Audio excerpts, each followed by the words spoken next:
Hi, I'm Tinny from minibulldesign, and I'm back out on the back deck today. And today I'm going to do part 2 of the beginner's video, taking the stove right from the bag to the boil, as somebody said. Now today I'm going to go to the next step. Yesterday we used a standard nipple cap. Today I'm going to show you, and that's froze down, that's funny. Today I'm going to use a dome top remote. Now, the dome top remote, in my opinion, doesn't work that well with a stove with a donut wick on it. So if I was going to do the dome top remote, I'd probably take the donut wick off, because the fuel's not going to be high enough to stand the donut wick most of the time.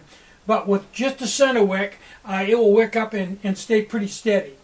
Now, all you got to do is take your dome top remote, and I use a short piece of fuel line with this, about maybe 5 inches long, and put it on the nipple on your dome top remote. Now the reason why I use a short piece of fuel line is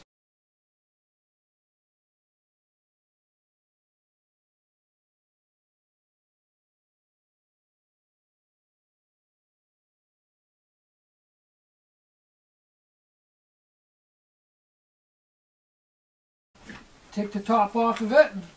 Now remember that cap that had the flip top? Okay, flip the top up on it and start filling the remote. Now I'm going to move the camera in and get a good shot of this.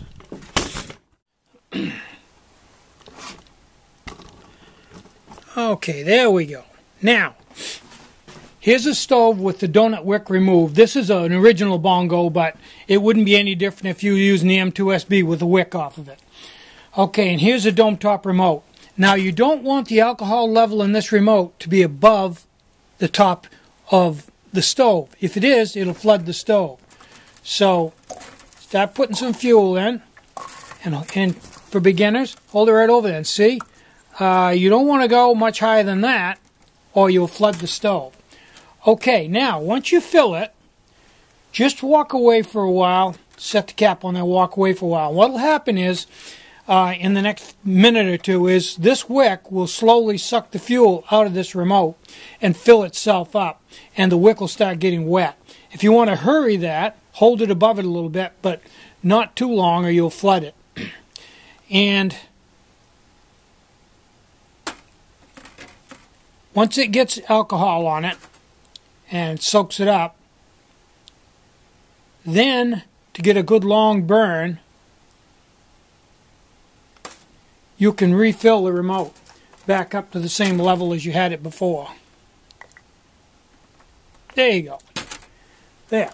Now, the fuel level is just below the top of the stove, and with this burning without the donut, it will burn about 45 minutes, I believe, depending on the weather and everything else. So, once you light this, you're all set to go for a good long time, long enough, easily long enough to bake, if not longer. Okay, this time I took a cigarette lighter in the house and warmed it up, but while I was out here, there we go. Okay, we got that lit. Put your 5x23 pot stand on. Put your carbon felt windscreen around, and I think you probably can see that this is solid ice right to the bottom. It was only 0 when we got up this morning, 0 to 5 degrees. It's only 15 right now, so it's going to be a good long time before that comes to a boil, because it's a solid block of ice.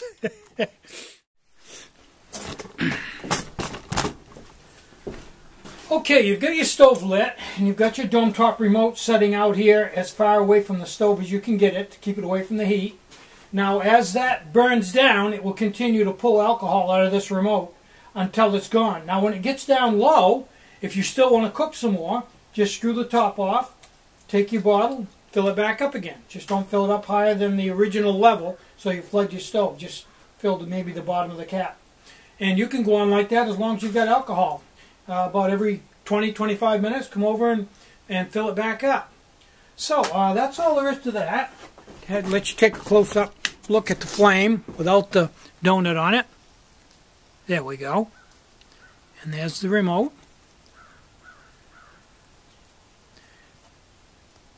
Now with this setup, it'll probably take in the summertime with 2 cups of water, not dead winter, it'll probably take 8 to 10 minutes to boil water. If you put the donut wick on and use a nipple cap and keep feeding it, you can probably get it down by a minute or so more, but it's almost not worth it. This is my favorite setup. Now, this stove or any of the stoves without the donut wick on them, it gives the perfect heat for baking. It's just ideal. And that's what I use this setup for, baking. I fill this up, no donut wick on there, light it, put my baked goods on, and in 20 minutes, I just blow the flame out, let it set another 10 minutes and cool down, and it works every time. So it's the ideal setup for baking. Now, enough of that. Tomorrow I'll talk about maybe a little more complicated feed system, maybe a different stove. Or the same stove and maybe an SS remote. Because that's something you can get in trouble with an SS remote if you don't know what you're doing. So I really hesitate to recommend that to a beginner, because you could get in trouble with it quite easily, which I'll show you tomorrow. So I get up this morning, it was 5 degrees. I was going to go out, it's Saturday, I was going to go out and spend the day welding out in the bicycle garage. But where it was only 5 degrees, I wasn't that crazy about going out there and working.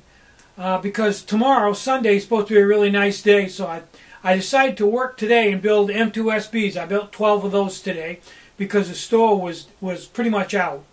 And tomorrow I'm going to take the day off and weld and enjoy the sunshine. It's supposed to be good tomorrow. Right now it's about 15 degrees, overcast, and it was snowing just a few minutes ago, and it stopped now. We didn't get any amount, just enough to cover the ground. So, I'm Tinny from minibulldesign. Get out and hike. Take a friend. Enjoy the great outdoors, and more important than anything, try to have a really great day, and try to take some time out to have just a little bit of fun today. You deserve it. Bye-bye.